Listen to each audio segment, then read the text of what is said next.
Alright, today I'm just going to say that I am in the swing. I'm excited. Let's get started. Today's thought nugget. Our source of strength as Christians is our restored relationship with God. But this relationship will only provide us with that strength if we maintain it.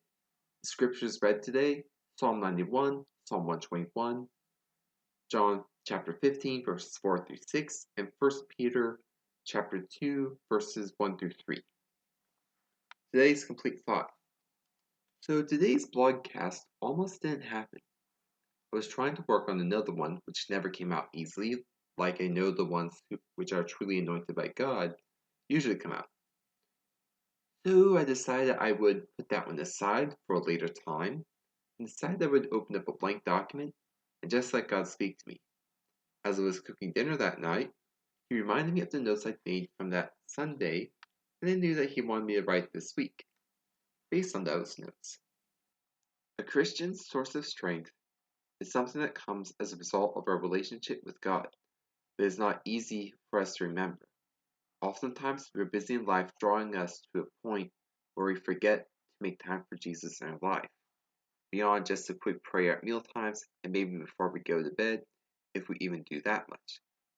What happens is we end up neglecting Him as a result of busyness, and this puts us in direct opposition to the command Jesus gave in John 15, He commands us to remain in Him. But when we look at the King James Version, the New King James Version, and English Standard Versions, we see that the word to abide is what's used in that verse. In the Greek, the word is meno. If any of you speak Greek, tell me if I pronounce that right, because I'm doing my best. And that word matches the word abide much better when we look at the meanings. Thanks to our wonderful friend Merriam-Webster, we can easily look up the word abide. To abide means a few different things depending on context, and here's the quick rundown. It means bearing patiently, to endure without yielding, to wait for, or to accept without objection. Bearing patiently is something we are often seeing in Scripture as a command for us to do. An example is Paul saying we are to bear with one another in love, such as in Colossians 3:13 and Ephesians 4:2. Patience requires trust on our part. Trust can only come as a result of making the effort to grow in relationship with God. And as I think about it now, patience can be seen as another form of obedience to Him. If we are patient, we do not move from one place to another until the proper time. And the same is true for when we settle down. When we are patient, we neither stay nor leave until we have orders, one direction or the other. Patience is the attitude of how we approach times when we need to wait in life. That patience also includes how we work to obey the standing orders we last received while seeking for the new ones. When we read the book of Psalms, we see that David and many others have written many things about the source of their strength and where their help comes from. I want to read a portion from Psalms 91 and Psalms 121 as examples. Here's from Psalms 91, verses 1 through 4. Whoever dwells in the shelter of the Most High will rest in the shadow of the Almighty. I will say to the Lord, He is my refuge and my fortress, my God in whom I trust. Surely He will save you from the fowler's snare and from the deadly pestilence. He will cover you with His feathers, and under His wings you will find refuge. His faithfulness will be your shield and rampart. And in Psalms 121, verses 1 through 2, says this: I lift my eyes up to the mountains. Where does my help come from? My help comes from the Lord, the maker of heaven and earth. These are beautiful psalms when we read them in their entirety. And I only read a small segment from each of them to respect your time. And right now, as I look at the document where I'm writing this, I feel I'm coming up short since we only have now gotten to the second page, when our Thoughtful Thursdays are usually 3 to 4 pages long. And I sit here in front of my computer writing this, I'm reminded of something I said last year, before I went silent and had a blogcast where I explained that I need to have time to focus on reading the scriptures.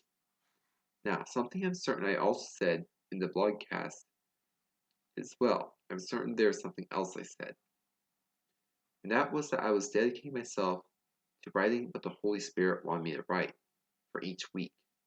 I wasn't just going to force myself on the broadcast because it was needed to work the internet algorithms and grow the platform of Isaiah 119 Ministries. I was going to abide in Christ and let that connection be my source of strength. My focus was to nourish that vine, which needed to be connected to, that it could be healthier and deliver me the nutrients required for the fruit of the ministry to be produced. I will finish by saying that wherever you are in life, don't push Jesus to the wayside, coming and going only when you need him. That's not a friendship, but a salesman mindset, where you come to God to buy, in quotation marks, the new thing you need to buy. The relationship needs to deepen and become genuine as you walk with him and as you talk with him. I think that the reason we fear saying what we're dealing with is that saying it out loud makes it that feel more real to us. It makes it seem more real, more true. And that's why many people oftentimes will pray shallowly when they could speak to God about what is truly on their heart, troubling them. Something like maybe it's something like a subconscious defense mechanism for us. I don't know. I just speculate and I hear people say fancy words like that on TV. But that's not me.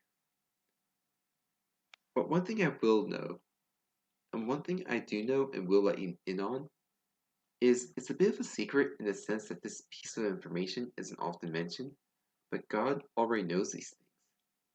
Being open with Him in prayer also makes us understand that He is real as well, and that He helps us begin the process of abiding in Him. It's because of this process that He helps us to facilitate and continue in on that we are able to truly have that peace and strength. Until next time, courage and Godspeed.